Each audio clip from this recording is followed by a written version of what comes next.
যদি কেউ এই বজ্রপাতে বিজলিতে যদি আক্রান্ত হয়, সে এমন ডিজিজ আক্রান্ত হয়ে পড়ে, এই প্যারালাইসিসটা তার চলে আসে। এটা মেডিকেল সায়েন্স হালে প্রমাণ করেছে। অথচ আল্লাহ রাব্বুল আলামিন আজ থেকে ১৫০০ বছর আগে এই রোগের কথা কোরআনে কোট করে দিয়েছে। জোরে বলি সুবহানাল্লাহ।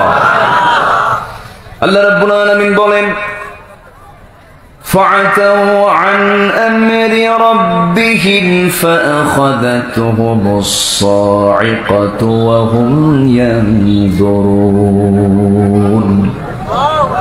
সূরা যারিয়াতের ৪৪ নম্বর আয়াতে মহান রব্বুল আলামিন বলেন, আল্লাহ তাদেরকে আদেশ অমান্য করার কারণে তাদেরকে পাকড়াও করে ফেললেন এবং তাদেরকে আক্রান্ত করল বজ্র। এবং এই বজ্র যখন তাদেরকে আক্রান্ত করে ফেলল, ফামাসতাতাউ মিন কিয়ামিন ওয়া মা কানু মুনতাসিরিন। সেই সময় না তারা দাঁড়াতে সক্ষম হলো, না প্রতিকার করতে সক্ষম হলো। তারা দাঁড়াতে পারে নাই। প্যারালাইসিস রোগী কি দাঁড়াতে পারে নাকি? পারে না। স্পষ্ট হয়ে গেল। এরকম হাজারো ভরি ভরি প্রমাণ আছে কোরআনে কারীমের মধ্যে। আল্লাহ রাব্বুল আলামিন শত শত সায়েন্সের আয়াত নাজিল করেছেন। যদি বিজ্ঞান কোরআনের কোনো ভুল ধরতে যায়, এটা ভুল হয়ে যাবে বিজ্ঞানের, কারণ কোরআন বিজ্ঞানের ভুল ধরতে পারবে, কিন্তু বিজ্ঞান কখনো কোরআনকে ভুল প্রমাণ করতে পারবে না। আমার ভাইরা, আমার বন্ধুগণ, আল্লাহ রাব্বুল আলামিন কোরআন যে নাযিল করেছেন আজ থেকে ১৫০০ বছর আগে, আজ পর্যন্ত কেউ কি কোরআনের কোনো ভুল প্রমাণ করতে পেরেছে নাকি? পারবে নাকি? সম্ভব নাকি? মাত্র কয়েক সপ্তাহ আগে আমার সফর ছিল কাতারে। মালয়েশিয়া থেকে কাতার সফর ছিল। কাতারে মাহফিল সম্পন্ন করে যখন দেশে ফিরছিলাম, বিমানে উঠলাম। স্থলভাগ থেকে, জমিন থেকে কয়েক হাজার ফিট উপরে এই বিশাল শূন্যতার মধ্য দিয়ে মানুষ বানিয়েছে বিমান। সেই বিমানে চলে আসতেছি, মেঘের বিশাল বড় একটি স্তর দেখতে পাচ্ছি। মনে মনে ভাবতেছি, এই বিশাল স্তরটা আল্লাহ রাব্বুল আলামিন কেমন করে এটাকে আটকিয়ে রেখেছেন। মেঘের কি কোনো ওজন আছে নাকি? এমন চিন্তা আমি করতে লাগলাম। সায়েন্স ঘাটতে ঘাটতে দেখি মেঘেরও তো ওজন আছে। কিউমুলাস নামে একটা মেঘমালা আছে যার ওজন হলো ২০০ টন। কিউমুলিনুম্বাস নামে মেঘমালা আছে যার ওজন হলো ১০ লক্ষ টন। ১০ লক্ষ টন, ১০ লক্ষ টন মেঘমালা। এটা আল্লাহ তাআলা ভাসমান করেছেন। যদি এটা ভেঙে পড়তো, মানুষ বাঁচত? কেউ তো আলহামদুলিল্লাহ কইলেন না। জোরে কোন আলহামদুলিল্লাহ।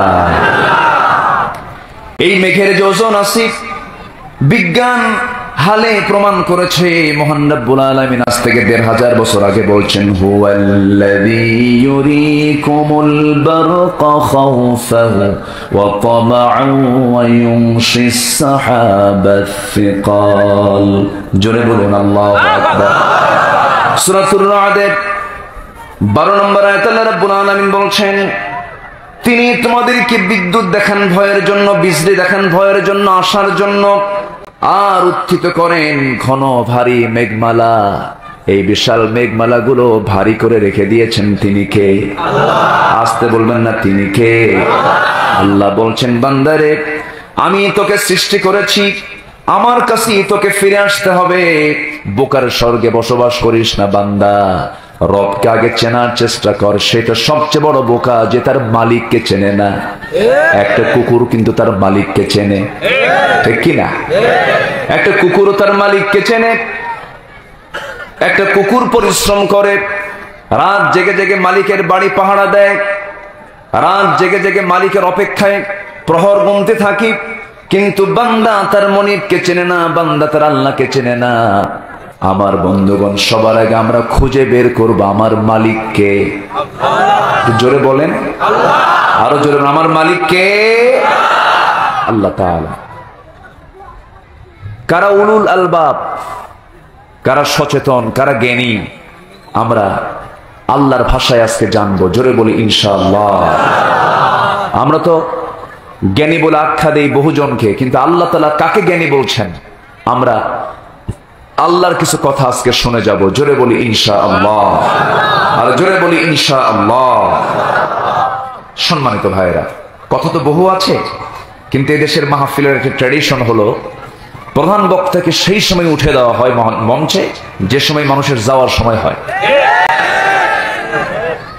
আমি কি ভুল বললাম?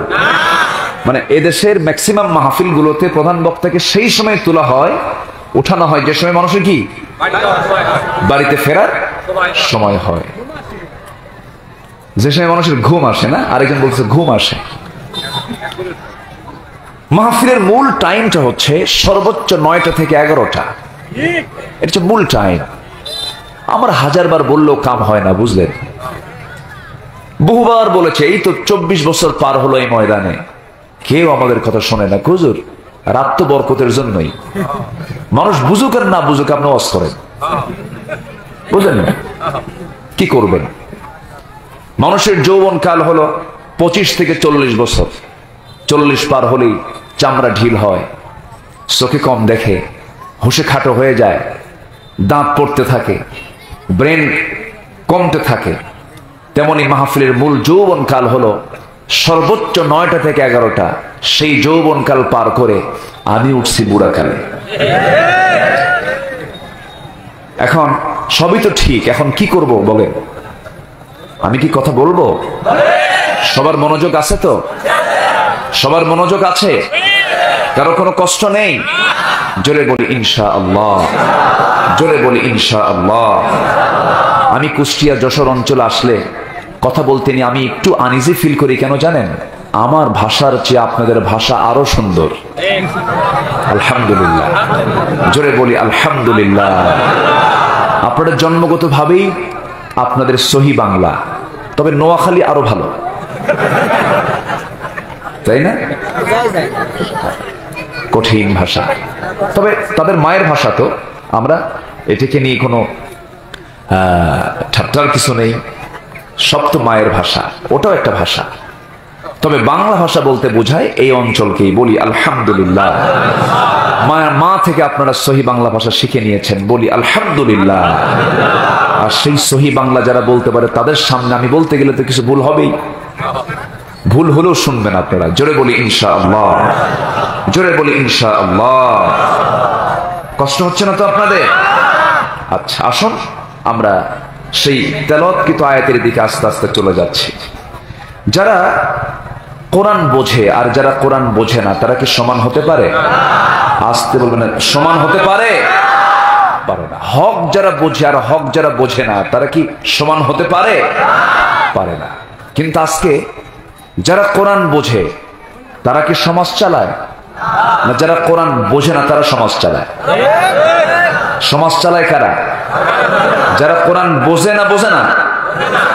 ম্যাক্সিমাম মাহফিলে আমাদের সামনে যখন অতিথিরা আসেন, নেতৃবৃন্দ যখন আসেন, তখন মাইক হাতে নেই, মঞ্চে উঠি মাইক হাতে নেই বলে, দেখেন আমাদের তো কোরআন হাদিসের কোনো এলেন কালাম নেই, এই জায়গায় আমাদের দাঁড়ানোর যোগ্যতাও নেই। মানুষ ডাকে এই জন্য আসি। কিন্তু সমাজের নেতৃত্ব দেওয়ার জন্য সবার আগে কিসের জ্ঞান দরকার? আসতে বলবেন না, কিসের জ্ঞান দরকার? কোরআনের জ্ঞান নাই বলেই 21 লক্ষ কোটি টাকা দেশ থেকে পাচার করা হয়েছে।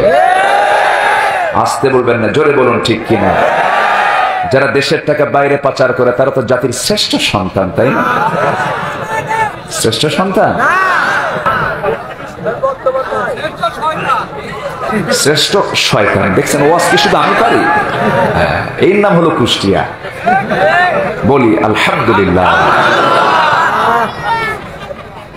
আমার বন্ধুগণ, একটু কান লাগাবেন। আল্লাহ রাব্বুল আলামিন আমাকে আপনাকে সৃষ্টি করেছেন কোন লক্ষ্য নিয়ে, কোন উদ্দেশ্য নিয়ে? একটাই উদ্দেশ্য। যারা পারেন ঠোঁট মিলে আমার সঙ্গে তাল মিলিয়ে বলুন, ইয়া আইয়ুহান নাসু উবুদু রাব্বাকুমুল্লাযী খালাকাকুম ওয়াল্লাযীনা মিন ক্বাবলিকুম লাআল্লাকুম তাত্তাকুন। تتقون জোরে বলুন আল্লাহু আকবার। হে মানব মণ্ডলী, তোমরা সেই মহান রবের তোমরা গোলামি করো, তার দাসত্ব করো যিনি তোমাকে সৃষ্টি করেছেন। আমার মাথা থেকে পা পর্যন্ত যত সৃষ্টি আল্লাহ তাআলা আমাকে করেছেন, মাথার চুল থেকে পার গোড়ালি পর্যন্ত কোথাও কোনো খুঁত আছে নাকি? আসতে বলবেন না, খুঁত আছে নাকি? আল্লাহ বলছেন তোমরা সেই মহান রবের গোলামি করো যিনি তোমাকে নিখুঁত করে বানিয়ে দিয়েছেন। ইয়া আইয়ুহাল ইনসানু মা গাররাকা বিরাব্বিকাল কারীম। বান্দারে, কিসে তোমাকে আল্লাহর স্মরণ থেকে তোমাকে গাফেল করে রাখলো, অথচ আল্লাযী খালাকাকা ফাসাওয়াকা ফাআদালাকা ফি আইয়ি সূরাতিন মা শাআ রাক্কাবাক। অথচ মহান রব্বুল আলামিন তোমাকে এত সুন্দর করে সৃষ্টি করেছেন, চোখের জায়গায় চোখ দিয়েছেন, কানের জায়গায় কান দিয়েছেন, নাকের জায়গায় নাক দিয়েছেন, হাতের জায়গায় হাত দিয়েছেন, পায়ের জায়গায় পা দিয়েছেন। এত সুন্দর করে বানিয়েছেন, নিজের দিকে তাকায় দেখো। এত সুন্দর তার সৃষ্টি পদ্ধতি, নিপুণ সৃষ্টি তিনি করেছেন। এমন সুন্দর করে তিনি বানিয়ে দিয়েছেন আমাকে আপনাকে। আমার ভাইয়েরা, মাঝে মাঝে চিন্তা করি এই হাতটা কত সুন্দর করে বানিয়ে দিয়েছেন, এই চোখটা দুই হাড়ের মাঝখানে দিয়ে দিয়েছেন। বান্দা জমিনে চলতে গিয়া এখানে ওখানে লাগলে কিন্তু সহজে চোখে লাগে না, জোরে বলুন সুবহানাল্লাহ। দুই হাড়ের মাঝখানে দিয়ে দিয়েছেন। আমার ভাইয়েরা, আমি তো মনে করি এই কান, এই কান, এই চোখ, এই নাক আমরা যদিও দেখি ছোট, এই ইএনটি, এই নাকটা, এই কানটা, এই গলাটা এবং এই চোখটা আমার কাছে মনে হয় পদ্মা, মেঘনা, যমুনা যত বড় তার চাইতে বড় করে আমার আল্লাহ তাআলা এই তিনটা অঙ্গ বানায় দিয়েছেন। কি সুন্দর নিখুঁত করে বানিয়ে দিয়েছেন। চোখ নষ্ট যেন না হয়, স্থায়ী মলম দিয়েছেন চোখের ভিতরে, মেশিন সিস্টেম করে, যেরকম সুবহানাল্লাহ। সকালবেলা চোখের কোনায় কি চিহ্ন থাকে? সাদা সাদা কেতর। কি বলে? কেতর না? আচ্ছা, হ্যাঁ, কুষ্টিয়া কি বলে? কেতর। এটা কিন্তু ময়লা নয়, এটা হলো মলম, অয়েন্টমেন্ট। আপনার চোখের যত জীবাণু সারাদিন চলতে নিয়ে যত জীবাণু জমা হয়েছিল, সঙ্গে সঙ্গে মহান রব্বুল আলামিন ঘুমানোর সঙ্গে সঙ্গে মলমটা তৈরি করে দেন, যেরকম সুবহানাল্লাহ। ধুলাবালি ঢোকে, সঙ্গে সঙ্গে আল্লাহ তাআলা মেশিন চালু করে দেন, পানি বের হতে থাকে। সমস্ত ধুলা না বের হওয়া পর্যন্ত সেই পানি পড়া বন্ধ হয় না। আল্লাহ রাব্বুল আলামিন বলছেন, বান্দারে এত সুন্দর করে বানিয়ে দিয়েছি, বান্দা এই চক্ষু দিয়ে কোরআন পড়, আমাকে চেনার চেষ্টা কর, আমাকে বোঝার চেষ্টা কর। জবান খুলে বল, সবাই বলেন আলহামদুলিল্লাহি রাব্বিল আলামিন। প্রশংসা কার? আসতে বলবেন না কার? আমাদের দেহে প্রত্যেকের যে ডিএনএ আছে, এই ডিএনএ এর দৈর্ঘ্য হলো 2000 কোটি কিলোমিটার। 2000 কোটি কিলোমিটার। আল্লাহু আকবার বলেন। পৃথিবী থেকে সূর্য পর্যন্ত 50 বারেরও বেশি আসা যাওয়া করলে যে দূরত্ব অতিক্রান্ত হবে তার সমান হলো 2000 কোটি কিলোমিটার। যেরকম আল্লাহু আকবার। কয়জন মানুষের দেহে? কয়জন? একজন। এই পরিমাণ ডিএনএ লম্বা। আমার বন্ধুগণ, আমাদের দেহে প্রত্যেকের ভিতরে, দেহের ভিতরে যে কোষ আছে, সেই কোষের সংখ্যা হলো 37.2 মিলিয়ন, নয় বিলিয়ন, নয় ট্রিলিয়ন। সুবহানাল্লাহ বলবেন। সেন্সরি রিসেপ্টর আছে হলো 110 মিলিয়ন। লোহিত রক্তকণিকা আরবিসি আছে হলো 30 ট্রিলিয়ন। শুধুমাত্র মস্তিষ্কের নিউরন সংখ্যা হলো 100 বিলিয়ন। আমাদের দেহে আল্লাহ রাব্বুল আলামিন এত কিছু রেখে দিয়েছেন, সব এগুলোর চামড়ার নিচের অংশ, চামড়ার নিচের অংশ। আমার বন্ধুগণ, আমাদের সবার মধ্যে, দেহের মধ্যে ব্লাড আছে না নাই? রক্ত আছে না নাই? এই রক্তের কিন্তু ভেসেলও আছে, যা 42 বিলিয়ন, যা 97,000 কিলোমিটার লম্বা। 97,000 কিলোমিটার লম্বা এই ব্লাড ভেসেল। দেড় হাত ইয়ারফোন পকেটে রাখলে তারের সঙ্গে তার প্যাঁচ লাগে, আর ৯৭,০০০ কিলোমিটার লম্বা ব্লাড ভেসেল, কোনোদিন প্যাঁচ লাগলো না, কিন্তু বান্দা সুবহানাল্লাহ কইল না। জোরকান সুবহানাল্লাহ। সব কার অবদান? আসতে বলবেন না, কার অবদান? আল্লাহ আমাকে বানিয়েছেন, আল্লাহ আমাকে সৃজন করেছেন। আমি কার আকাশের নিচে? বলেন। আসতে বলবেন না, কার আকাশের নিচে? তাহলে আকাশটা কার? জমিনটা কার? সূর্যটা কার? সব কার আইনে চলে? অথবা আমাকে আপনাকে চলতে হবে কার আইনে, কার বিধানে? সুদ খাওয়া কি এটা খান কার আইনে? সুদ খাওয়া যাবে? কুমারখালী মনে হয় সুদ টুদ নাই। হ্যাঁ, কি আবার কেউ অনেকে রাগ করতেছেন নাকি হুজুর আপনি আবার লাইন চেঞ্জ করলেন কেন? হ্যাঁ, কি সুদের কথা বলবো না কি বাদ দেবো? বলেন। যদি কেউ এই সময় উঠতে নেন ভাববো ওটাই সুদ খায়। বসেন। এত দোয়া যায় কোথায়? লক্ষ লক্ষ মানুষের দোয়া আছে না নাই? তুরাগ নদীর তীরে লক্ষ লক্ষ মুসল্লি এক জায়গায় হয়, দোয়া করে। আরাফাতের ময়দানে লক্ষ লক্ষ হাজি হজ করে, দোয়া করে। কিন্তু মুসলমান তো মার খাওয়া বন্ধ হচ্ছে না। মুসলমান কেন মার খাচ্ছে? মুসলমানের দোয়াগুলো কেন কবুল হয় না? আজকে মুসলমান সুদের সাগরে হাবুডুবু খাচ্ছে। দোয়া কবুল হবে কেমনে? যে সুদের সর্বনিম্ন গুনাহ হলো নিজের মার সঙ্গে জেনা করা। আবার সুদখোর হজেও যায়, বলে হুজুর হজে যাব, টাকা তো আপনার হারাম। হুজুর আমি একটু বুঝি তো, মার জমি বিক্রি করছে, এটা তো হালাল। দেখছেন কি গ্রামারটা খাটাবে। আল্লাহ বোঝেন না মনে হয় না? আল্লাহ বোঝেন না? অবশ্যই বোঝেন। সুদ সমাজের রন্ধ্রে রন্ধ্রে আজকে ঢুকে পড়ছে। দোয়াটা কবুল হবে কেমনে? আমরা মুখে মুখে বলি রাসূলকে আমরা খুব মহব্বত করি, কিন্তু এখানে যারা বসে আছেন, আমি যদি বলি দাড়িওয়ালা লোক বেশি না দাড়ি ছাড়া লোক বেশি? ভালো করে বলেন। আমি দেখছি সবাইকে, সবাইকে দেখতে পাচ্ছেন না। আমি কিন্তু অবজার্ভ করে নিয়েছি। বলেন দাড়িওয়ালা লোক বেশি না দাড়ি ছাড়া লোক বেশি? দাড়ি ছাড়া লোক বেশি। আচ্ছা, আরেকটা প্রশ্ন করি। আমি যদি বলি এখানে, এই ছেলেরা সরো তো, তোমরা এখান থেকে সরো, এই যে সরেন। আমি যদি বলি এখানে বিড়ি খাওয়া লোক বেশি না বিড়ি ছাড়া লোক বেশি? বলেন। দেখেন কি হাসি মারতেছে, দেখেন। তাহলে বিড়ি খাওয়া লোক বেশি, দাড়িওয়ালা লোক কম। আচ্ছা, যদি বলি কুমারখালীর যদুবয়রা গ্রামে নামাজি বেশি না বেনামাজি বেশি? কুমারখালীতে নামাজি বেশি না বেনামাজি বেশি?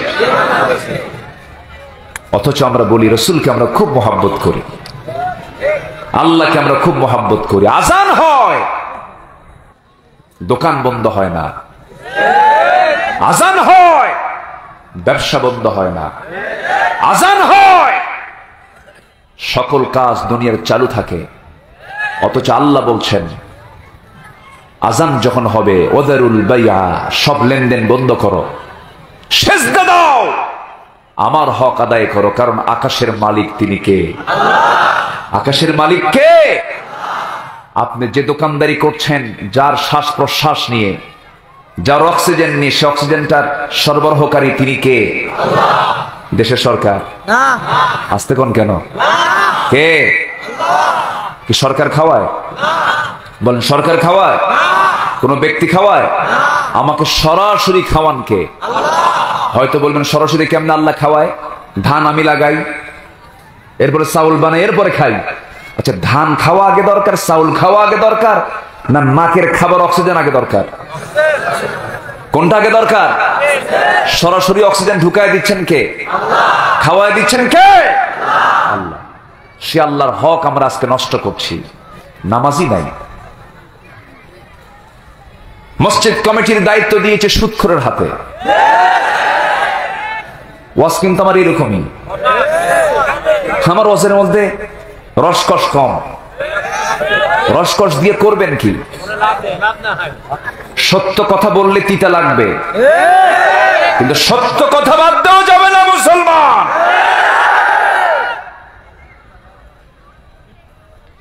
বোরকা পরাকে অপরাধ মনে করা হচ্ছে আজ। ভার্সিটির শিক্ষিত নামের কলঙ্ক, অধ্যাপক নামের কলঙ্ক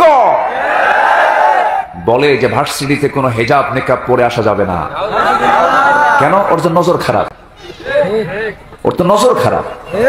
ও দেখতে চায়, পরনারীকে সে দেখতে চায়। সে যুক্তি দেয় ছাত্রী হলো কি মেয়ের মতো। ছাত্রী তো নিজের মেয়ের মতো। ছাত্রী যদি মেয়ের মতো হয়, ছাত্রী আবার পাত্রী হয় কেন? কুমারখালীতে এমন শিক্ষক আছে না নাই যে ছাত্রী পাত্রী বানাইছে? আছে না নাই? খোকসাতে, পাংশা, রাজবাড়ী, গোয়ালন্দ, ফরিদপুর, গোপালগঞ্জ, ঝিনাইদহ, কালীগঞ্জ। ছাত্র ছাত্রীকে পাত্রী বানানো এটা আনকমন কথা না কমন কথা? কমন, সাধারণ ব্যাপার। এটা হচ্ছে ছাত্র ছাত্রী শিক্ষক বিয়ে হয় কি হয় না? হতেই পারে, কারণ জায়েজ তো। আবার ওইদিকে আরেক ভার্সিটির, সিলেট বিজ্ঞান প্রযুক্তি ইউনিভার্সিটির একজন অধ্যাপক, তিনি বলেছেন রাত 8টার পরে কোনো মেয়ে বাইরে থাকতে পারবে না। ভালো দিক। ছাত্রীরা বলল এটা তো তালিবানি স্টাইল। দেখছেন, এটা তো তালিবানি স্টাইল। এখন জবাবে শিক্ষক বলছেন তালিবানি স্টাইলই চলবে। আল্লাহু আকবার বলেন। ভালো কিছু আছে না নাই? আসতে বলবেন না, আছে না নাই? আছে। সম্মানিত ভাইরা, হ্যাঁ আলহামদুলিল্লাহ, জি আমরা সবার জন্য দোয়া করব।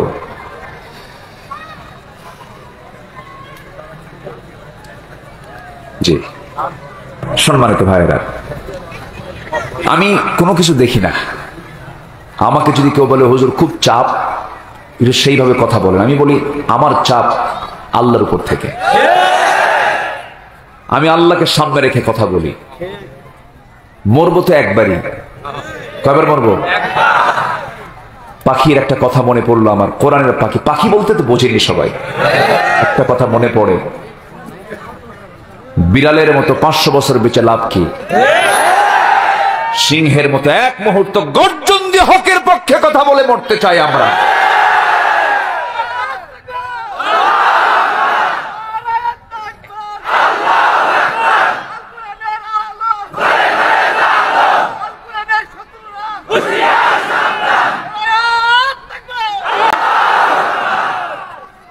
আলহামদুলিল্লাহ। এই স্লোগানকে অনেকে ভয় পায়, আছে না? আচ্ছা, এই স্লোগান নামাজে আছে না নাই? নামাজ শুরু করলে আমরা কি বলি? আরো জোরে। রুকুতে যেতে কি বলি? সেজদায় যেতে কি বলি? সেজদা থেকে উঠতে কি বলি? জানাজায় যেতে কি বলি? প্রথম তাকবীরে কি বলি? দ্বিতীয় তাকবীরে কি বলি? আযানের প্রথম আওয়াজটা কি? বাচ্চা যখন পৃথিবীতে জন্ম নেয় প্রথম আওয়াজ তার কানে কি দেওয়া হয়? যাদের কাছে আল্লাহু আকবার বিরক্ত লাগে ওদের জানাজা না দিয়ে কুত্তা বিলার মতো বিদায় করা দরকার।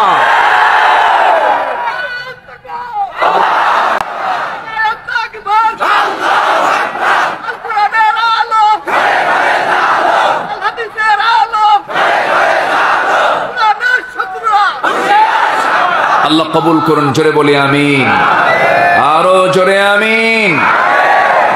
কষ্ট পাচ্ছেন? আলোচনা চালাবো? জোরে বলি ইনশাআল্লাহ। তাহলে কোরআন কি বিজ্ঞানের ভুল ধরবে না বিজ্ঞান কোরআনের ভুল ধরবে? কোরআন বিজ্ঞানের ভুল ধরবে। কোরআনের কি ক্ষমতা আছে রাষ্ট্রের আইনের ভুল ধরতে? আসতে বলবেন না, আছে না নাই? সুদ আছে যেখানে কোরআনের বিধান নাই সেখানে। কোরআন বলছে সুদ খেও না, সুদ খেও না, কিন্তু আজকে আমরা মসজিদ কমিটির সবদিকে বানাইছি সুদখোর,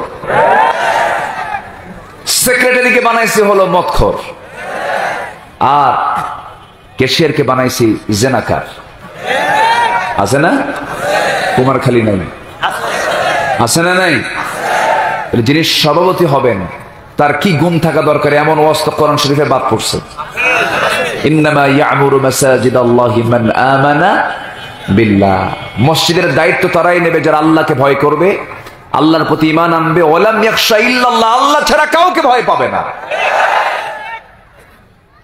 সুদখোর হলো সভাপতি। এখন খতিব ওয়াজ করবে কেমনে? ওয়াজ করতে গেলেই তো বেকায়দা। শুক্রবারে সুদখোর সভাপতি আসে পজিশন, পথ ঠিক রাখার জন্য মসজিদে নামাজ পড়তে, বলবে কেমনে? ওয়াজ তো করা মুশকিল। হঠাৎ করে মুখের ফাঁক দিয়ে বের হয়ে গেছে, লা তাকুলুর রিবা আদাআফান মুদাআফা, তোমরা চক্রাকারে সুদের কারবার করো না। এই কথা বলতেই হঠাৎ করে সভাপতির দিকে খতিবের নজরটা পড়ে গেছে। নামাজ শেষে সভাপতি মহোদয় খতিব সাহেবের সামনে দাঁড়িয়ে বলছে, হুজুর আপনি সুদের বিরুদ্ধে কেন ওয়াজ করবেন? ওয়াজ করেন, আপত্তি নেই, কিন্তু যখন বললেন তখন আপনি আমার দিকে তাকায় বললেন কেন? কথা কি বুঝতেছেন আপনারা? সম্মানিত ভাইয়েরা, সম্মানিত বন্ধুগণ, এত দোয়া যায় কোথায়? দোয়া কবুলের কিছু শর্ত আছে।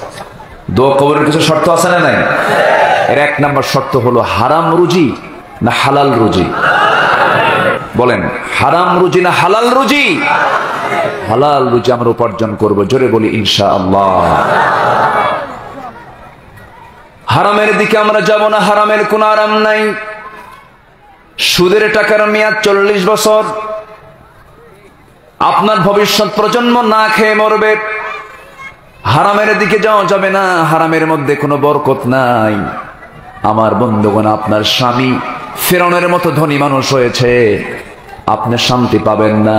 কিন্তু আপনি আজকের মাহফিলে যারা এসেছেন, আপনার স্বামীটা ফিরআউনের মতো ধনী, কিন্তু আপনি শান্তি পাবেন না।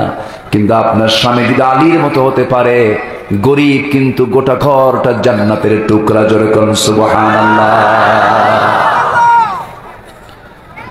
আমার বন্ধুগণ, পোলাও, কোরমা, বিরিয়ানি, জর্দা, দই, মিষ্টি, বড় বড় দামি খাবার খেলাম, কিন্তু হারাম। কোনো শান্তি আপনি পাবেন না। পেট ফুটা হয়ে যাবে, অপারেশন লাগবে, হার্টে প্রবলেম হবে, দুনিয়ার প্রবলেম হবে।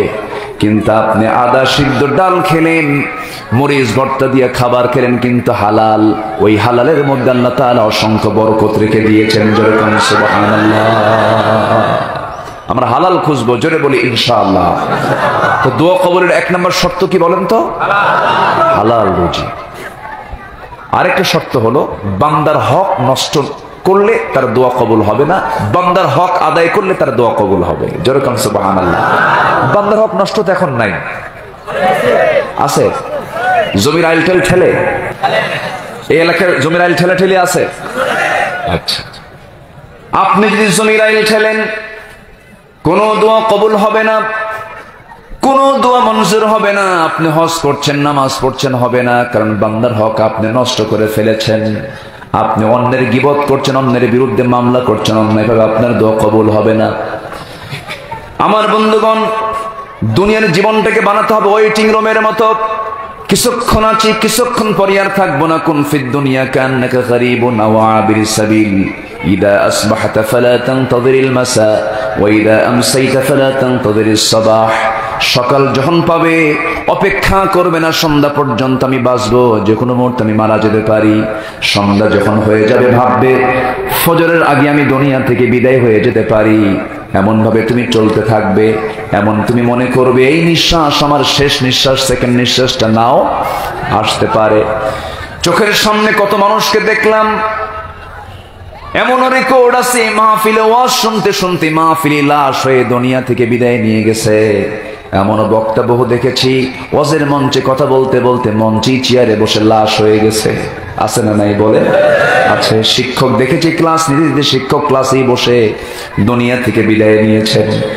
এই তো দুনিয়ার নিয়ম রে ভাই। দুনিয়া ছাড়বো আমি, সবাই ছেড়ে যাব, কিন্তু আমি কি নিয়ে গেলাম, কি আমলগুলো নিয়ে গেলাম, এটাই তো সবচেয়ে ভাববার বিষয়। আল্লাহ বলছেন, বান্দা, কোন বান্দা সবচেয়ে চালাক, কোন বান্দা সবচাইতে চক্ষুষ্মান, আমি তোকে জানিয়ে দিচ্ছি। আল্লাহ রাব্বুল আলামিন সুন্দর করে সূরা রাদের মধ্যে বলছেন, আল্লাহ বলছেন সেই বান্দাগুলো চালাক, কোরআন যে জানলো আর কোরআন যে জানলো না, সেই যে কোরআনটা জানলো মানলো, সেই তো চালাক, সেই তো চক্ষুষ্মান, সে তো উলুল আলবাব, সে তো বিচক্ষণ। আল্লাহ রাব্বুল আলামিন এরপরে বলছেন, আফামান ইয়ালামু আন্নামা উনজিলা ইলাইকা মির রাব্বিকাল হাক্কু কামান হুয়া আ'মা ইন্নামা ইয়াতাযাক্কারু উলুল আলবাব। জোরে বলুন আল্লাহু আকবার। আমি যদি একটু আয়াত বেশি বেশি বলি বিরক্ত হবেন না তো? আমার দেশে এমনও শ্রোতা আছে, অনেক আগে কুড়িগ্রামে এক মাহফিলে গিয়েছিলাম, আমি একটু ঘন ঘন আয়াত বলছি, তো এক মুরব্বীর সামনে দাঁড়ায় বলে, হুজুর আপনি একটু বাংলা কন। কি কথা কি বুঝতেছেন? একটু বাংলা বলেন। কোরআন কি বাংলা না আরবি বলেন তো? আরবি তো। আপনি যদি নাও বোঝেন, একটা বিষয় মাথায় রাখবেন, যখন আপনি দেখবেন আয়াত বেশি, কোন আলোচক ঘন ঘন আয়াত বলতেছে, যদি নাও বোঝেন আপনি শুনবেন প্রত্যেকটা হরফে 10টা নেকি। যেরকম সুবহানাল্লাহ। আপনি বুঝতেছেন না আয়াতের অর্থগুলো, আপনি আবার পরে আয়াতের অর্থ জানিয়ে দিচ্ছেন, আপনি সব বেশি পেয়ে যাবেন। আমার বন্ধুগণ, যে আলোচনায় আয়াত বেশি সে আলোচনায় বরকত বেশি। এমন আলোচক আমার দেশে আছে, 2 ঘন্টার বক্তৃতা একটা আয়াতও কয় না। আছে না নয়? আছে। এখন জনগণও সচেতন হয়ে গেছে। জনগণ সচেতন হয়ে গেছে, তারা হাতের কড়া গনে যে হুজুর আজকে কয়টা আয়াত কইছে। আছে, সচেতন আছে না নাই? নামাজের তো লোকমা আছে, ওয়াজের তো কোনো লোকমা নাই, বুঝেন না? যে যা ইচ্ছা তাই কয়, বাপের কাহিনী, দাদার কাহিনী, আছে না নাই? আমরা কারো কাহিনী শুনবো না, আমরা শুনবো কার কাহিনী? আসতে বলবেন না, কার কাহিনী? আল্লাহর কাহিনী। আমার বন্ধুগণ, বিবেকওয়ালা কারা? আমরা কি বিবেকওয়ালা হতে চাই? বিবেকহীন হব না বিবেকওয়ালা হব? বিবেকওয়ালা হব। আমাদের এই বিবেকটা আমরা জাগ্রত করব। জোরে বলি ইনশাআল্লাহ। বিবেক হচ্ছে পৃথিবীর সবচেয়ে বড় রাডার। যার সুস্থ বিবেক আছে সে জাহান্নামে যাবে না। জোরে কোন সুবহানাল্লাহ। একটা বিবেকবান মানুষ কি বনের সম্পত্তি মেরে খেতে পারে? আস্তে কয়। বনের সম্পত্তি মেরে খাওয়া মানুষ কুমারখালীতে নাই?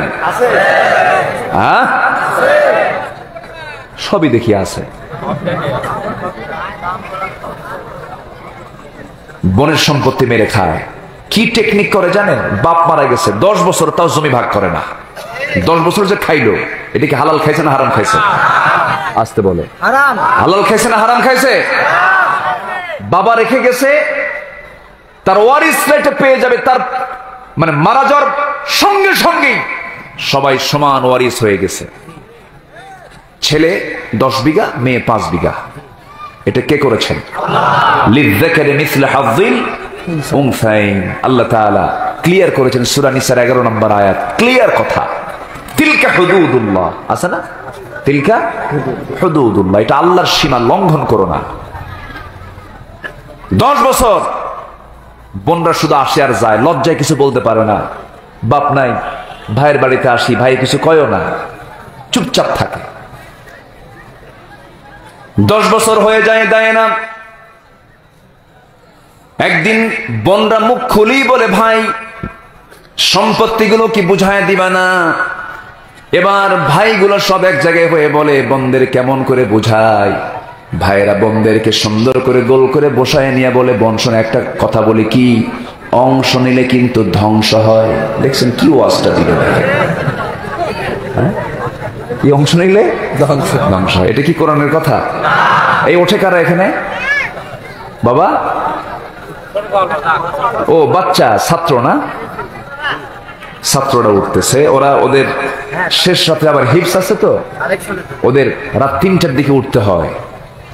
হাফেজরা মুখস্থ করে রাতের আধারে, বলি আলহামদুলিল্লাহ। এদেশের হাফেজরা এতটাই মেধাবী, গোটা পৃথিবীর হাফেজরা আমাদের দেশের হাফেজদের সাথে পারে না। আলহামদুলিল্লাহ বলে। এটা কম অর্জন না কিন্তু। দুবাই গভর্নমেন্ট আশ্চর্য হয়ে গেছে, সৌদি গভর্নমেন্ট আশ্চর্য হয়ে গেছে, আমাদের ভাষা আরবি আমরা পারি না, কি মেধা! আমার দেশের মানুষের মরিচ খাওয়ার মেধা, এটা জানেন? আলহামদুলিল্লাহ। কি খাওয়ার মেধা? মরিচ খায়। মরিচ যেমন খুব ঝাল, এদের ব্রেনও খুব ঝাল। আল্লাহু আকবার বলে। প্রচন্ড মেধা। কেউ নড়াচড়া করবেন না। তাহলে বনের সম্পত্তি তাকে বুঝিয়ে দেওয়া সুন্নত, নফল, ওয়াজিব, মুস্তাহাব না ফরজ? আসতে বলেন, জোরে বলেন কি? অন্তত এলাকার মায়েরা আমার আজকে ওয়াজে খুব খুশি হবে, বলবে হুজুর কাম একখান করছেন আপনি, খুব খুশি হবে। হুজুর আমাদের অংশটার ব্যাপারে আপনি যে বলছেন, না পাই তা কইছেন তো।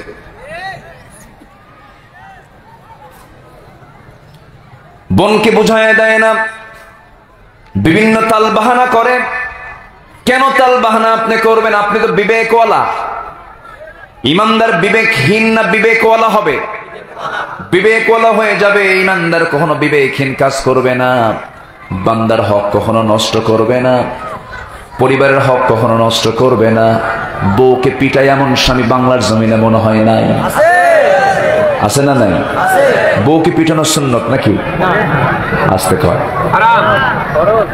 দেখছেন একজন কইছে বউকে পিটানো ফরজ। বিয়ে করছেন? যে কইছে ওই বিয়ে করে নাই।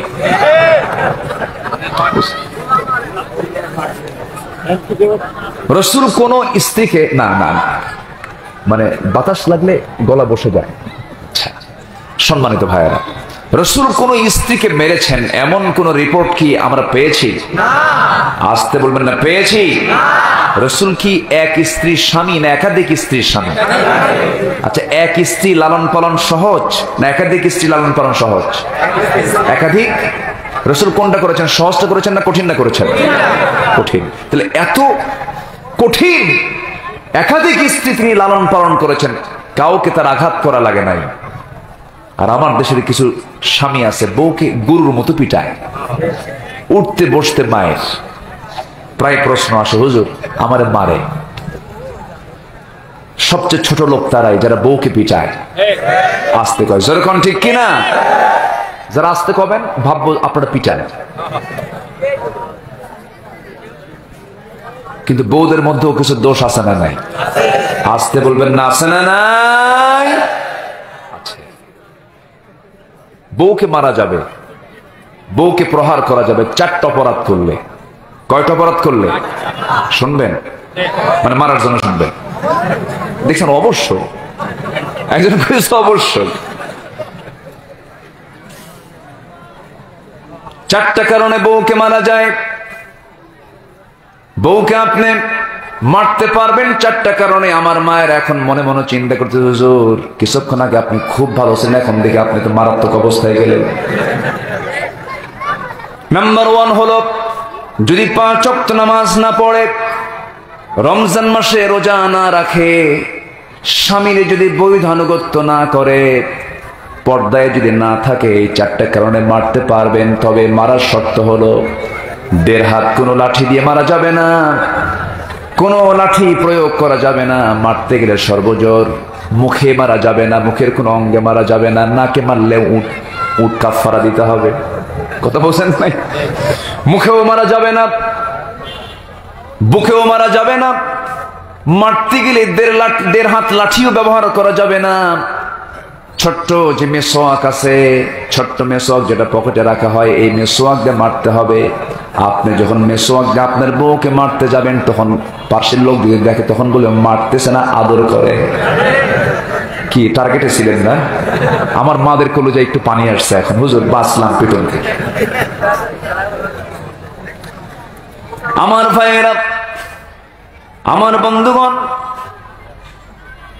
সবচেয়ে ছোট কাজ হলো এমন কাজ, ওই সন্তানগুলো কখনো আদৌ বলা হয় না। যে সমস্ত বাবারা ছেলে মেয়ের সামনে মাকে পিটায়, আছে না? আছে। এটা কখনো ঠিক নয়। মার দাম আছে না নাই? স্ত্রীর ব্যক্তিত্ব আছে না নাই? স্বামীরও সম্মান আছে না নাই? আছে। সম্মান বজায় রাখতে হবে। আমার নবীজির সামনে 4 স্ত্রী একদিন এসে বলছেন, ইয়া রাসূলুল্লাহ, আমরা চারজন, গন্ডগোল শুরু হয়ে গেছে। কি?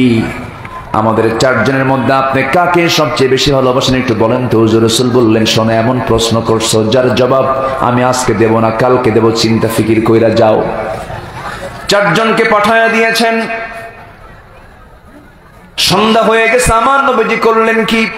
হাতের মধ্যে 8টা খেজুর নিলেন, 2টা করে প্যাকেট করলেন, 2টা করে প্যাকেট করে প্রথমে অন্ধকার রাত্রে আম্মা জান আয়েশার ঘরের মধ্যে ঢুকে তিনি সালাম দিয়ে বলছেন, আয়েশা, আমি তোমাকে দারুণ ভালোবাসি, I love you. I love you আপনি বলতে পারবেন কিনা বলেন? কাকে? দেখেন আস্তে আস্তে কয়, কাকে? অন্যের বউ না নিজের বউ? হ্যাঁ, এটা যেন মনে থাকে। আবার আহিব্বুক, হে আমার আয়েশা, আমি তোমাকে দারুণ ভালোবাসি। আমি তোমাকে 2টা খেজুর দিয়ে গেলাম। এই 2টা খেজুর যে আমি তোমাকে লুকায় লুকায় দিয়ে গেলাম, এই কথা যেন আমার কোন স্ত্রী কানে না যায়। তোমাকে ভালোবাসি আমি দারুণ। দ্বিতীয় স্ত্রী ঘরে গিয়ে 2টা খেজুর দিয়ে একই কথা তিনি বললেন, রিপিট করলেন। তৃতীয় স্ত্রীর ঘরে গিয়ে তিনি একই কথা রিপিট করলেন। চতুর্থ স্ত্রীর ঘরে গিয়েও 2টা করে খেজুর দিয়ে একই কথা রিপিট করে, একই কথা বলে সান্ত্বনা দিয়ে প্রশান্তি দিয়ে চলে আসলেন। পরের দিন সকাল বেলা বুক ভরা আশা নিয়ে 4জন স্ত্রী নবীর সামনে গিয়ে দাঁড়াইছে। বলতেছে, হুজুর আপনি জানাতে চেয়েছেন আপনি আজকে আমাদের মধ্যে আপনি কাকে সবচাইতে বেশি ভালোবাসেন। রাসূল তা আগে জানিয়ে দিয়েছেন, সব খবরদার 2টা খেজুর দিলাম, কাউকে বলা যাবে না। রাসূল বলেন, শোনো, আমি যাকে গত রাত্রে লুকায় লুকায় 2টা খেজুর যাকে দিয়ে আসছি, আমি তাকেই সবচেয়ে ভালোবাসি। যা। জোরে বলেন সুবহানাল্লাহ। রাসূল আমার কি ছিলেন না? এক রাত পেয়েছি আমি, সব দিক থেকে একটু করে বলার চেষ্টা করছি, মূল লাইনের দিকে আস্তে আস্তে চলে যাচ্ছি। সবার আগে আমরা চিনবো কাকে? এরপরে চিনবো হলো মুহাম্মদ সাল্লাল্লাহু আলাইহি ওয়াসাল্লাম। আল্লাহকে বেশি ভালোবাসবো না রাসূলকে বেশি ভালোবাসবো? 1 নাম্বার কাকে? আরো জোরে, 1 নাম্বার কাকে?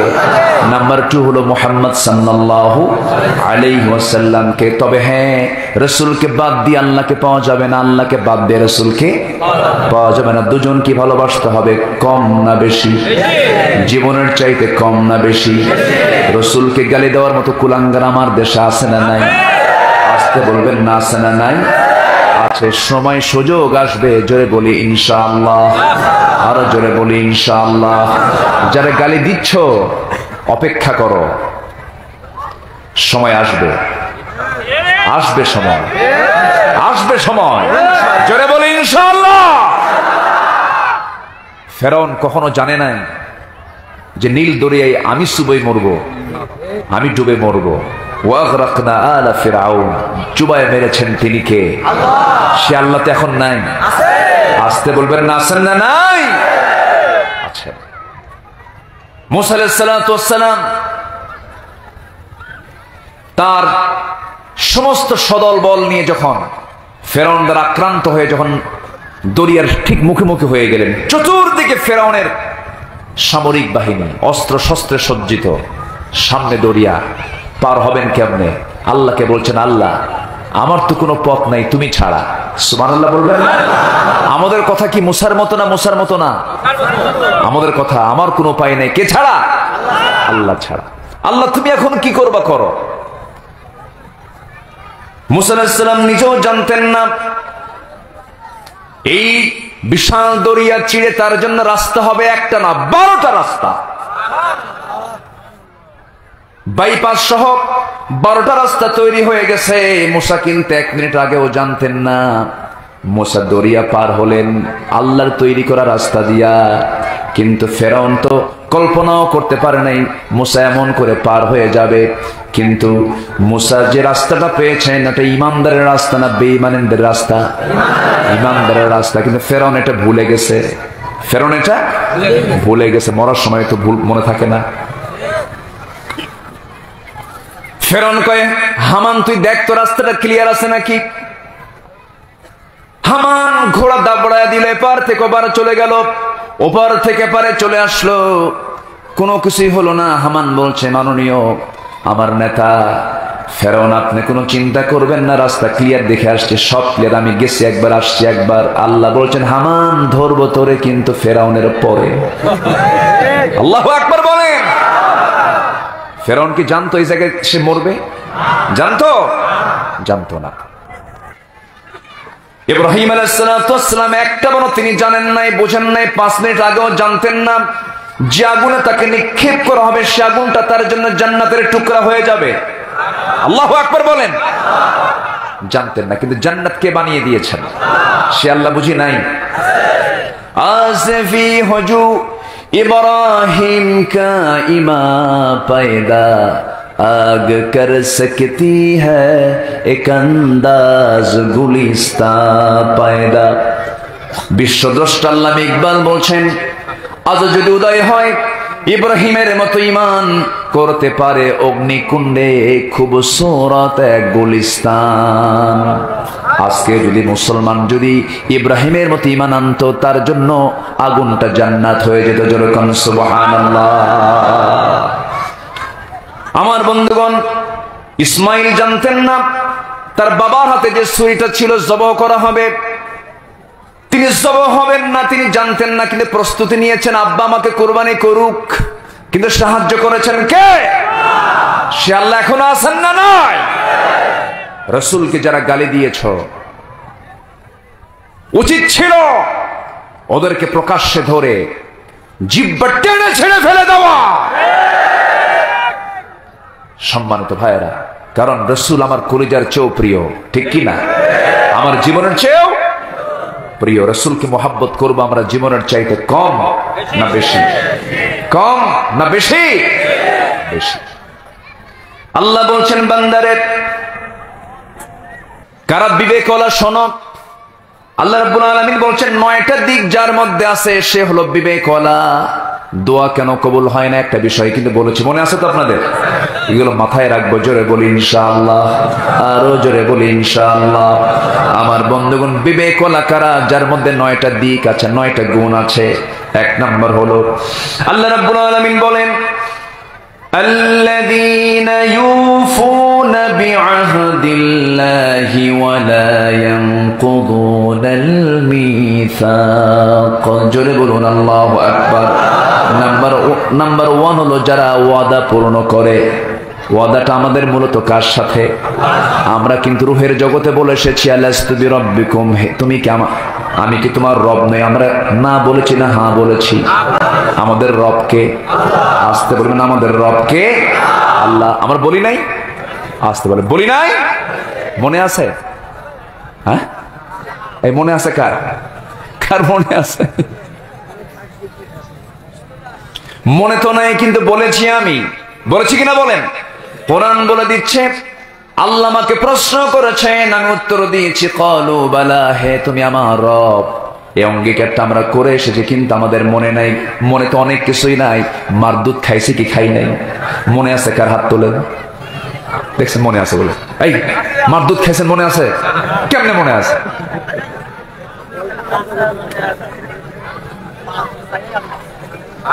দুধ কয় বছর খায়?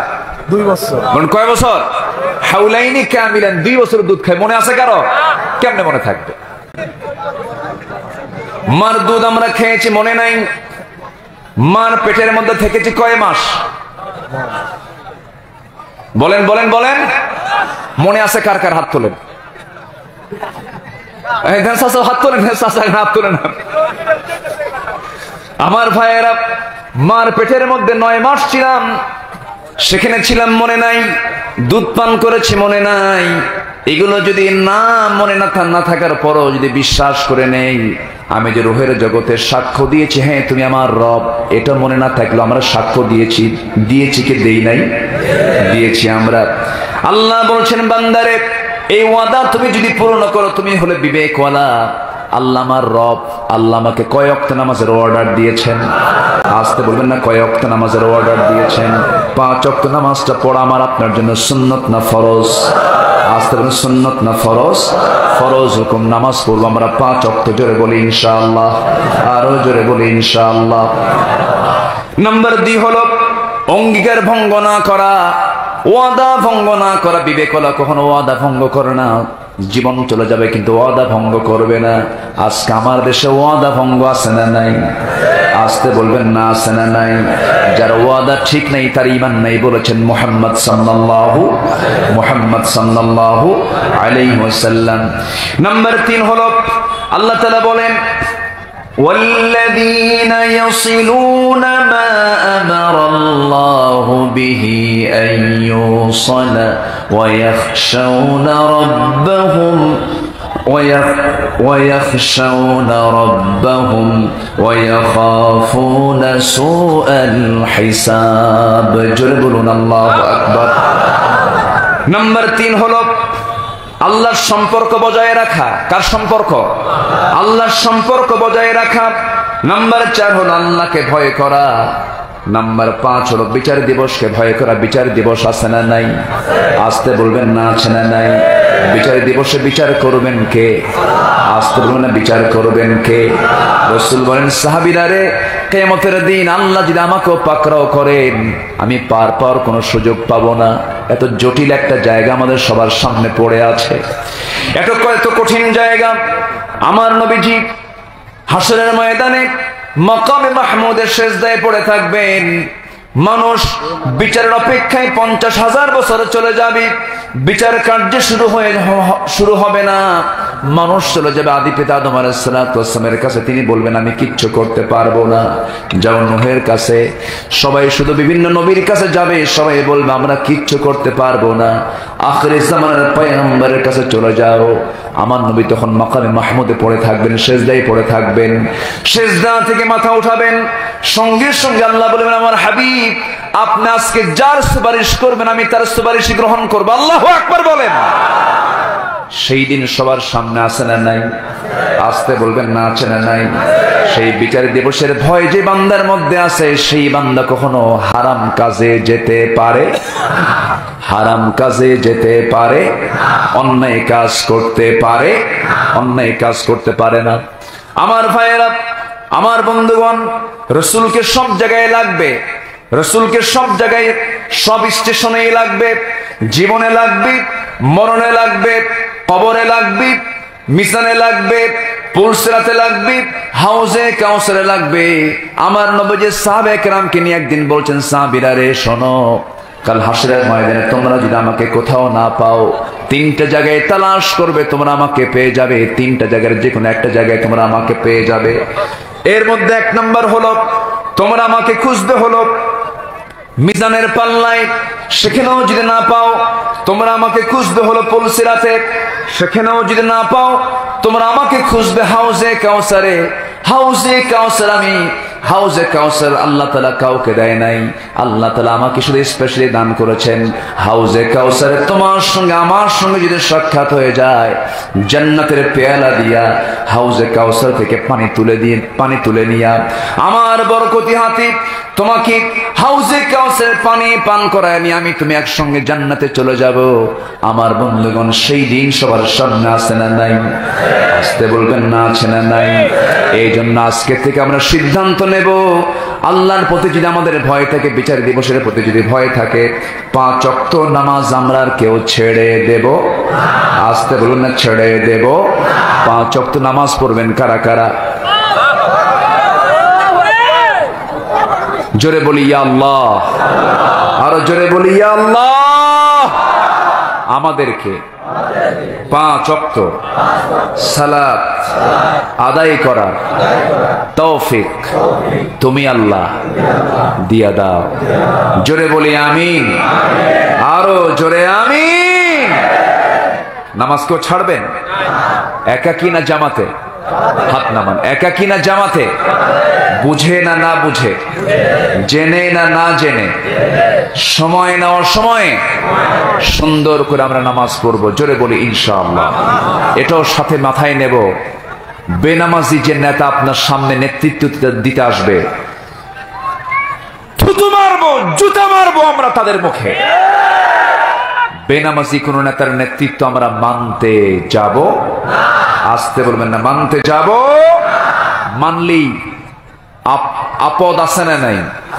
বিপদ আছে না নাই? আচ্ছা, আমার ভাইয়েরা, 9টি দিক যার মধ্যে থাকবে সে হলো বিবেকওয়ালা। 5টা বলেছি।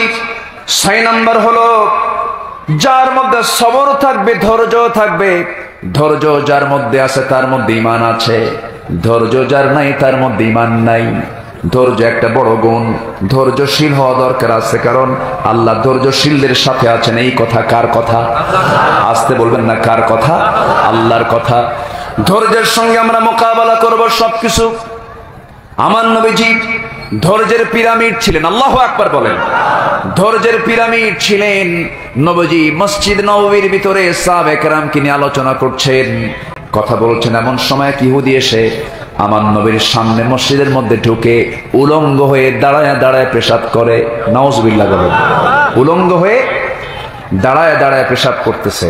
সাইয়েদনা ওমর ফারুকের নাম সবাই শুনছেন তো? কয় নম্বর খলিফা? বলেন, কয় নম্বর খলিফা?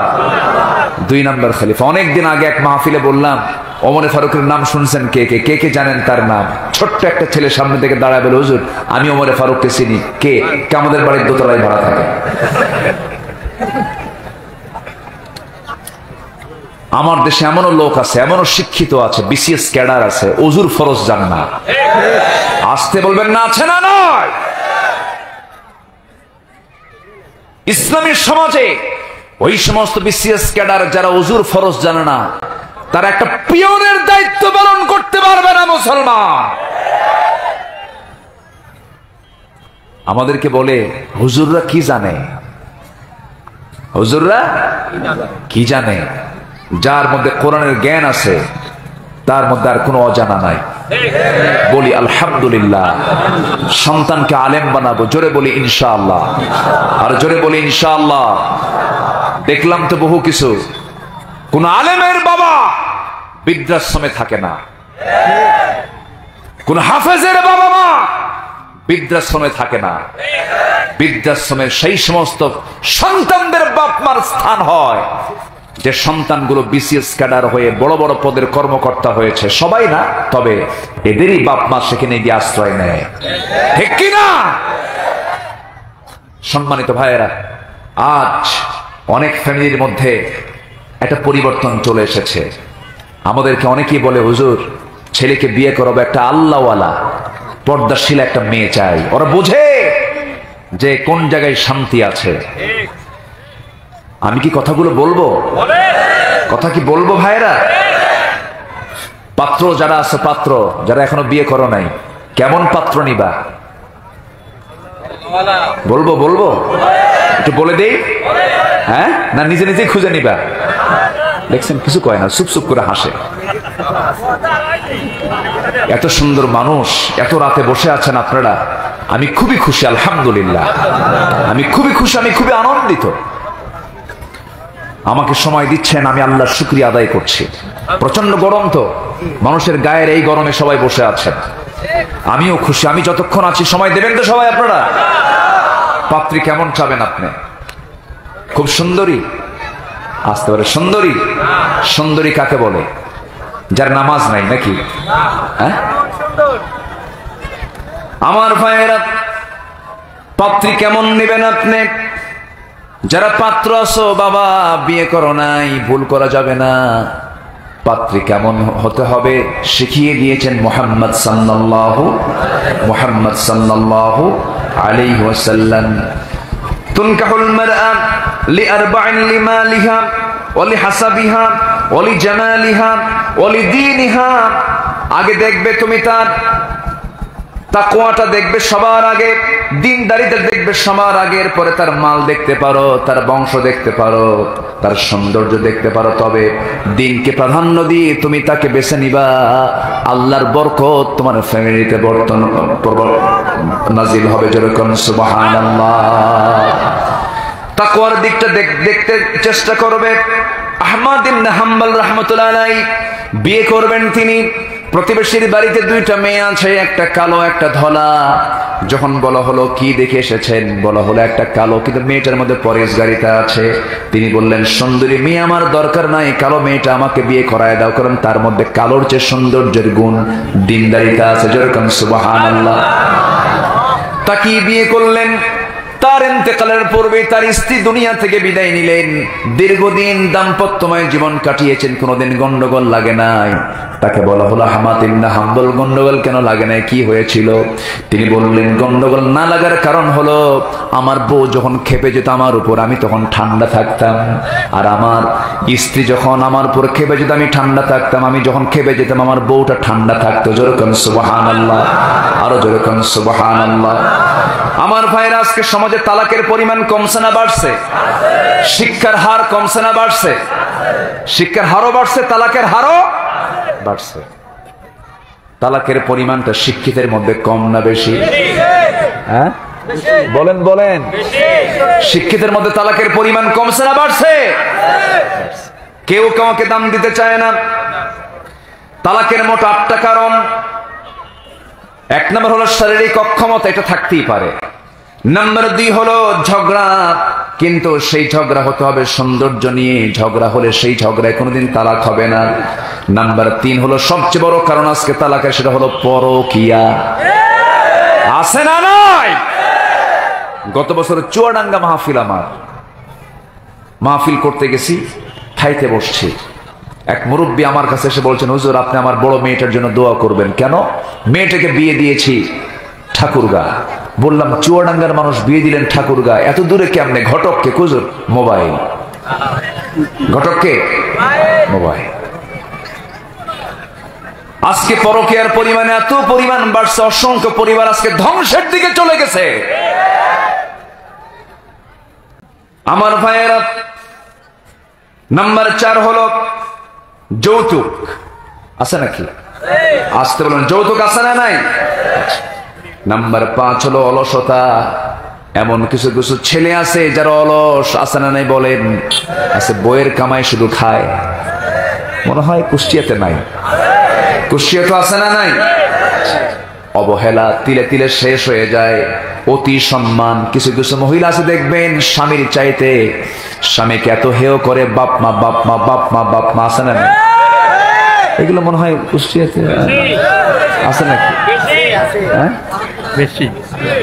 বাপ মার দাম অবশ্যই আছে। তবে আপনার স্বামী যদি আপনাকে বলে, আমার অনুমতি ছাড়া তুমি আমার ঘর থেকে বের হতে পারবে না, এই যে তাকে অর্ডার দেওয়া হলো, অধিকাংশ ইমামরা বলেছেন যদি কেউ মারাও যায় স্বামীর অনুমতি ছাড়া সে ঘর থেকে বের হতে পারবে না। কারণ এখানে আনুগত্যের বিষয় আছে না নাই বলেন? আসতে বলবেন না, আছে না নাই? আছে। এই জন্য বাপ মাকে আপনি সম্মান করবেন, তবে নিজের সংসারকে সংরক্ষণ করার দরকারও আছে না নাই? তালাকের বহুগুলো কারণের মধ্যে একটা কারণ থাকে, অনেক সময় শ্বশুর শাশুড়ির কারণে তালাক হয়ে যায়, বাপ মার কারণে তালাক হয়ে যায়। এই ক্ষেত্রে সতর্ক থাকার দরকার আছে না নাই? আচ্ছা, প্রায় গন্ডগোল লেগে যায়। শাশুড়ি আম্মা যারা আছেন তাদেরকে একটু বলি, শোনেন। নিজের মেয়েকে বিয়ে দেয়, নিজের মেয়ের ব্যাপারে অত্যন্ত প্রশংসা করে, আমার জামাই খুব ভালো, আমার জামাই এত আমার মেয়েটাকে ভালোবাসে, রান্না বান্না নিজেই করে, এমনকি আমার মেয়ের কাপড় চোপড় পর্যন্ত ধুয়ে দেয়, এত ভালো আমার জামাই, কিন্তু আমার ছেলেটা মানুষ হলো না, খালি বইয়ের কথা শোনে। তাহলে এক মুখে কয় কথা হলো? আসতে বলে, এক মুখে কয় কথা হলো? 2 কথা হয়ে গেছে। আমার মা, এমনটা আচরণ কখনো করা যাবে না। এমনটা আচরণ করলে পরে আপনি গুনাহগার হয়ে যাবেন। কারণ আইন সবার জন্য অসমান না সমান? আইন সবার জন্য সমান না সমান? সমান। এটা ইনসাফ। পারিবারিক যে হকগুলো আছে এগুলো আদায় করার চেষ্টা করবেন, দিন মেনে চলার চেষ্টা করবেন। তবে আমি আল্লাহর কসম করে বলে যাচ্ছি, যে পরিবারে সালাম বেশি হয়, যে পরিবার সালাম দিয়ে কথা বলে, যে পরিবারে নামাজটা নিয়মতান্ত্রিক ভাবে হয়, মসজিদে হয়, বাড়িতে হয়, আল্লাহর কসম করে বলে সেই বাড়িতে শয়তান কখনো ওয়াসওয়াসা দিতে পারে না। বউ কথা শুনবেন, এখন সালাম দিয়ে শুরু করবেন। আম্মা জান আয়েশা বলেন, আল্লাহর কসম করে বলি, আমি সহজে রাসূলকে সালাম দিতে আগে পারতাম না। রাসূল আমাকে কখনো সালাম দিতেন, আমি নিজেও টের পেতাম না। একজন সাহাবী রাসূলকে আগে সালাম দিতে পারেন না। একদিন টেকনিক করে কৌশল করে তিনি মোটা বৃক্ষের আড়ালে দাঁড় হয়ে গেলেন। নবীজি আমার হেঁটে হেঁটে আসতেছিলেন, হঠাৎ করে মোটা গাছের আড়াল থেকে বের হয়ে রাসূলকে লক্ষ্য করে সালাম দিচ্ছেন, আসসালামু আলাইকা ইয়া রাসূলুল্লাহ। আমার নবীজি মুস্কি মুস্কি হাসি মেরে বলছেন, সাহাবী এমন টেকনিক করে আগে সালাম দিলে কিন্তু সওয়াব পাবা না। যেরকম সুবহানাল্লাহ, সওয়াব যদি পেতে চাও সামনে সামনে আসো, যেরকম আল্লাহু আকবার। ইসলাম না মানলে অশান্তি হবে। ইসলামটাকে আমরা জীবনের সকল জায়গায় মেনে চলবো, ইসলামটাকে আমরা গ্রহণ করব। চারটা কারণ খারাপ পরিণতির দিকে নিয়ে যায়। চারটা কাজ যদি আমাদের মধ্যে থাকে, আমাদের পরিণত হবে খারাপ, পরিণত হবে মৃত্যুটা খারাপ দিকে চলে যাবে। এক নাম্বার হলো সালাতের প্রতি উদাসীনতা। আমরা আজকের থেকে নামাজ আর এক ওয়াক্ত ছাড়বো না, জোরে বলি ইনশাআল্লাহ। জালালউদ্দিন সৈয়দ রাহমাতুল্লাহ আলাইহি তিনি বলেছেন, এক নাম্বার হলো সালাতের প্রতি উদাসীনতা। নাম্বার 2 হলো মাদক গ্রহণ। আমার দেশে মদের পরিমাণ, নেশার পরিমাণ আগের চাইতে কমছে না বাড়ছে? আসতে বলবেন না কমছে না বাড়ছে? আজকে ম্যাক্সিমাম যুব সমাজ নেশার বাইরে না নেশার ভিতরে? বলেন নেশার বাইরে নেশার ভিতরে? নেশার ভিতরে।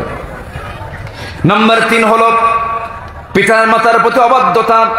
নাম্বার 4 হলো মুসলিমদের কষ্ট দেওয়া। আজকে মুসলমানকে কষ্ট দিচ্ছে, কম না বেশি? আসতে বলবেন না কম না বেশি? বলেন। ইসরায়েলের ইহুদিরা প্রতিনিয়ত মুসলমানদেরকে মারছে, ফিলিস্তিনের মুজাহিদরা মোকাবেলা করছে, আর মুসলিম নামধারী কিছু কুলাঙ্গার ফিলিস্তিনের মজলুম মুজাহিদের বিরুদ্ধে তারা ফতোয়া দিচ্ছে। আছে না নাই? আছে। বাইতুল মুকাদ্দাস কাদের? মুসলমানদের। মুসলমানদের বাইতুল মুকাদ্দাস। রাসূল বলেছেন বাইতুল মুকাদ্দাস গাজা, সিরিয়া হবে হাশরের ময়দান। আমাদের হাশরের ময়দান হলো সিরিয়া, আমাদের হাশরের ময়দান হলো বাইতুল মুকাদ্দাস। আজকে ইহুদিরা দখল করে রেখেছে, অবৈধ দখলদার। তারা এসেছিল ভাড়াটিয়া হিসাবে, আজকে তারা ভাড়াটিয়া হয়ে গেছে বাড়িওয়ালা। আমার বন্ধুগণ, মুসলমানদের পক্ষে কথা বলার দরকার আছে না নাই? আমার দেশে সেই সমস্ত ইহুদিদের 5টা গোলাম আছে না নাই?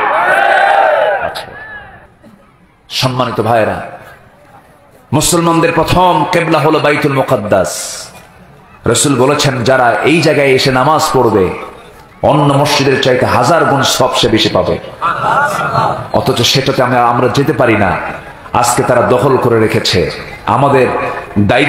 আমাদের দায়িত্ব আছে না নাই? আমাদের কর্তব্য আছে না নাই? আছে। সম্মানিত ভাইরা, সম্মানিত বন্ধুগণ, যে কাজই করতে যাব ধৈর্য একটি বিশাল গুণ। সেই ধৈর্যের পরিচয় আমরা দেব, জোরে বলি ইনশাআল্লাহ। ধৈর্য